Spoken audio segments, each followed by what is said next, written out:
So this 50 rupees increase per cylinder will be for the Ujjwala beneficiary and overall for the non-Ujjwala beneficiary. घरेलू gas सिलेंडरों की कीमतों में मंगलवार से 50 रुपए की बढ़ोतरी की गई है। उज्ज्वला और गैर उज्ज्वला दोनों ही श्रेणियों पर बढ़ी दरें लागू होंगी। केंद्रीय पेट्रोलियम मंत्री हरदीप सिंह पुरी ने इसकी घोषणा की है। मंत्री ने बताया कि उज्ज्वला योजना के लाभार्थियों को अब 500 रुपए के बजाय 550 रुपए चुकाने होंगे, जबकि बाकी उपभोक्ताओं को एक सिलेंडर के लिए 803 रुपए की जगह अब 853 रुपए देने होंगे। मूल्य वृद्धि की हर 2 से 3 सप्ताह में अब समीक्षा भी की जाएगी। इसके साथ ही केंद्र सरकार ने पेट्रोल और डीजल पर लगने वाले केंद्रीय उत्पाद शुल्क एक्साइज ड्यूटी में भी 2 रुपए प्रति लीटर की वृद्धि की है। यह बढ़ोतरी मंगलवार से लागू होगी। अब पेट्रोल पर एक्साइज ड्यूटी 19 रुपए 90 पैसे से बढ़ाकर 21 रुपए 90 पैसे प्रति लीटर हो गई है, जबकि डीजल पर यह 15 रुपए 80 पैसे से बढ़कर 17 रुपए 80 पैसे प्रति लीटर कर दी गई है। सरकार ने हालांकि स्पष्ट किया है कि एक्साइज ड्यूटी में बढ़ोतरी का बोझ जनता पर नहीं डाला जाएगा। मंत्री हरदीप पुरी के अनुसार यह वृद्धि वित्त मंत्रालय द्वारा की गई है। इसका उपयोग सार्वजनिक तेल विपणन कंपनियों को उनके पिछले नुकसान की भरपाई के लिए किया जाएगा।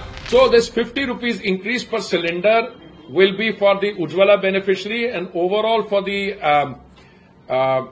non-Ujjwala beneficiary it will be again 50 rupees will go up from 803 to 853. Again this will be reviewed every 15 days or 1 month, whichever is the system. And in the case of petrol and diesel, as I said, if this trend remains, then the price is likely to be revised by them. It's a deregulated sector. They don't have to come to us.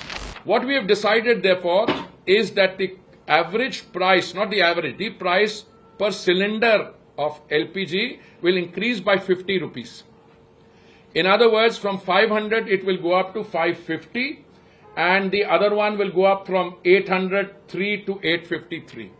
Now this is a step which we will review as we go along. As it is, we review these every 2 weeks or 3 weeks.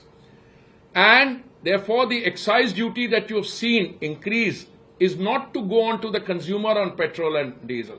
As I kept telling you, that excise increase is intended to compensate the oil marketing companies for the 43,000 crore that they have incurred as a loss on the gas part of it. वर्तमान में दिल्ली में petrol 94 रुपए 77 पैसे प्रति litre और diesel 87 रुपए 67 पैसे प्रति लीटर की दर से बिक रहा है। तेल कंपनियों ने मंत्रालय को सूचित किया है कि पेट्रोल और डीजल की खुदरा कीमतों में कोई बदलाव नहीं किया जाएगा। बता दें कि सरकार का यह फैसला ऐसे वक्त पर आया है जब अंतर्राष्ट्रीय बाजार में कच्चे तेल की कीमतों में गिरावट आई है।